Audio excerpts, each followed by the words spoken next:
tão gratos a Ti, pela grandeza da Sua graça, do Seu amor, da Sua misericórdia.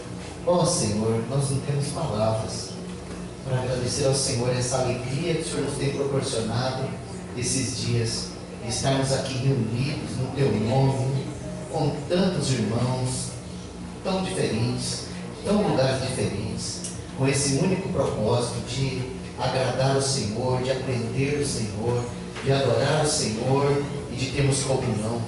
Ó Senhor, como é bom, quão suave é que os irmãos estejam unidos. Realmente aqui é o lugar onde o Senhor tem plena liberdade para derramar a sua bênção. E é isso que nós queremos, Senhor, nessa noite. Nós necessitamos de derramar das suas bênçãos.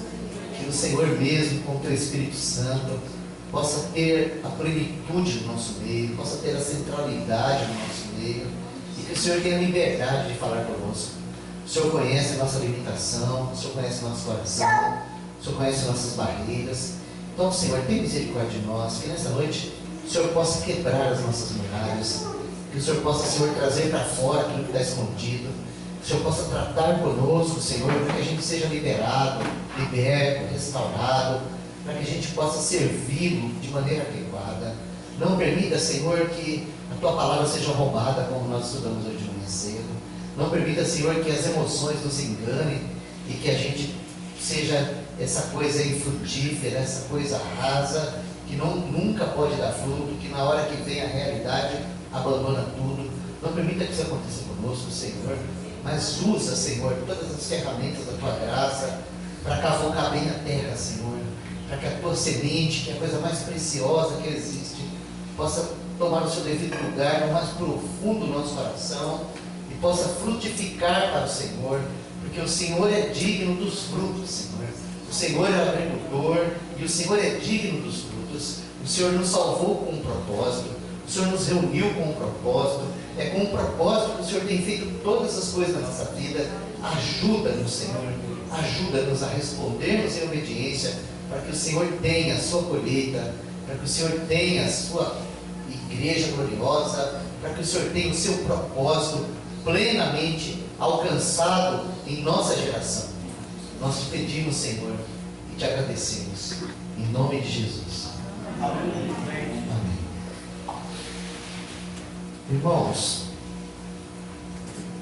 nós não vamos começar onde nós paramos. Nós vamos pegar emprestado um texto do Evangelho de João.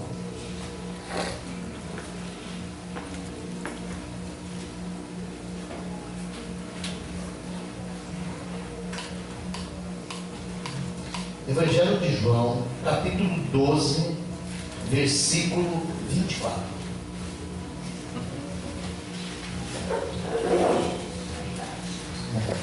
Som. Na verdade vos digo que se o grão de trigo caindo na terra não morrer, fica ele só. Mas se morrer, dá muito fruto. Glória a Deus. Nós estamos falando sobre a parábola do semeador, né? E nós temos discorrido sobre esse assunto na parte da manhã, como uma base, como um fundamento para aquilo maior que nós queremos apresentar para os irmãos no decorrer da semana, sobre o eterno propósito de Deus. E esse versículo, ele é muito precioso, porque esse versículo, nosso Senhor, ele está falando dele mesmo, ele está falando de si mesmo. Ele é o grão de trigo. Se ele não vem, só tinha joio aqui. Então, o grão de trigo caiu na terra. Com qual objetivo que ele caiu na terra? Ele veio para dar muito fruto. Então, por isso, ao cair na terra, ele morreu. Então, o nosso Senhor, como grão de trigo, ele caiu na terra e morreu. E é por essa causa que nós estamos aqui. É exatamente por isso. Porque ele morreu e ressuscitou. E nós podemos, com alegria, levantar as nossas mãos e dizer assim: ó Senhor, nós somos o produto do seu penoso trabalho. Não é maravilhoso isso, irmãos? É exatamente isso. Então, se a gente caminhar um pouquinho na palavra, nós vamos chegar na Epístola do Apóstolo Paulo aos Filipenses. Filipenses, capítulo 2. E aqui nós vamos encontrar uma canção da igreja primitiva. Os irmãos gostam bastante de louvor, né? Aqui nós temos uma canção da igreja primitiva. A igreja primitiva cantava isso, irmãos. Então, aqui em Filipenses, no capítulo 2, do versículo 5 até o versículo 11, nós temos essa canção. De sorte que haja em vós o mesmo sentimento que houve também em Cristo Jesus. Verso 6. Que sendo em forma de Deus, não teve por usurpação ser igual a Deus. 7. Mas fez a si mesmo de nenhuma reputação, tomando a forma de servo, fazendo-se semelhante aos homens. Verso 8. E achado na forma de homem, humilhou-se a si mesmo, sendo obediente até a morte, e morte de cruz. 9. Por isso também Deus o exaltou soberanamente, e lhe deu um nome que é sobre todo nome. 10. Para que ao nome de Jesus se dobre todo o joelho, os que estão nos céus e na terra e debaixo da terra, 11. e toda a língua confesse que Jesus Cristo é o Senhor, para a glória do Deus Pai. Que maravilhoso esse texto, meus irmãos. Quão rico esse texto. E ele nos diz o quê? Ele nos diz que nós devemos ter o mesmo sentimento. Essa é a exortação do texto. Tendes em vós o mesmo sentimento. No original, a palavra é bem diferente daquilo que a gente entende. Porque o nosso conceito de sentimento é uma emoção. Sentimento para nós é uma emoção. No original era como se, talvez a melhor tradução seria a mesma atitude ou a mesma disposição mental. Ou seja, o texto está falando assim, ó, tende em vós mesmo a mesma disposição que houve também em Cristo. E aí ele começa a traçar essa disposição, sabe aonde? Na glória. Na glória, porque a gente, irmãos, quando a gente precisa ter essa mesma disposição mental, está dizendo que a gente tem que abrir mão de alguma coisa, né? Agora, normalmente, o que a gente tem que abrir mão é do nosso egoísmo, é das nossas sandice, é da nossa justiça própria, tudo coisa que não presta. Mas o Senhor não, Ele abriu mão da sua glória. O Senhor abriu mão da sua onisciência, da sua onipresença, da sua onipotência. O Senhor abriu mão de todas essas coisas para Ele vir ao mundo como homem. Ele a si mesmo se esvaziou para assumir a forma humana. Consegue imaginar uma coisa dessa? Pois é, o Senhor fez isso. É claro que a gente tem que se esvaziar de um monte de lixo. O Senhor não, Ele se esvaziou de um monte de riqueza. A gente tem que se esvaziar de um monte de lixo, né? Então é muito importante isso, irmãos, a gente compreender essa canção. Porque o nosso Senhor, Ele não somente se esvaziou da sua glória, mas quando Ele tomou a forma humana, Ele se fez um escravo de amor da vontade do seu Pai. E foi essa a vida que Ele viveu aqui.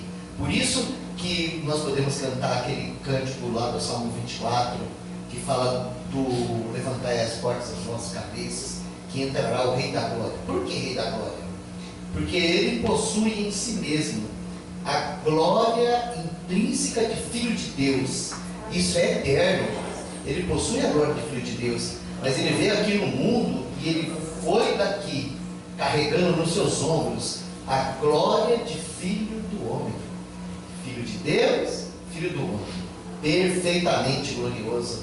Então isso foi o que Deus fez com Ele. Ele foi obediente, obediente, obediente. Até onde?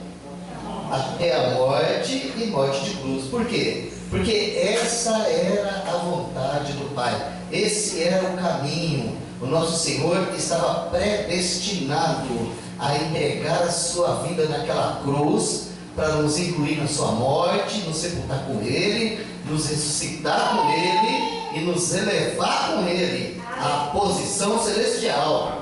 Essa é a obra que Ele veio fazer. Então, por isso, porque Ele foi obediente, Deus o exaltou soberanamente e lhe deu esse nome que está acima de todo nome. Agora, irmãos, o texto está dizendo que nós temos que ter a mesma disposição, nós temos que ter o mesmo coração, nós temos que ter a mesma entrega. E isso, irmão, são coisas que o texto está dizendo que nós temos que ter. Nós temos que ter. Isso não é uma coisa que vai cair de paraquedas, é o que nós temos que ter. E como que nós podemos ter isso, irmão? Então só tem um caminho. Nós realmente precisamos conhecer o nosso Senhor.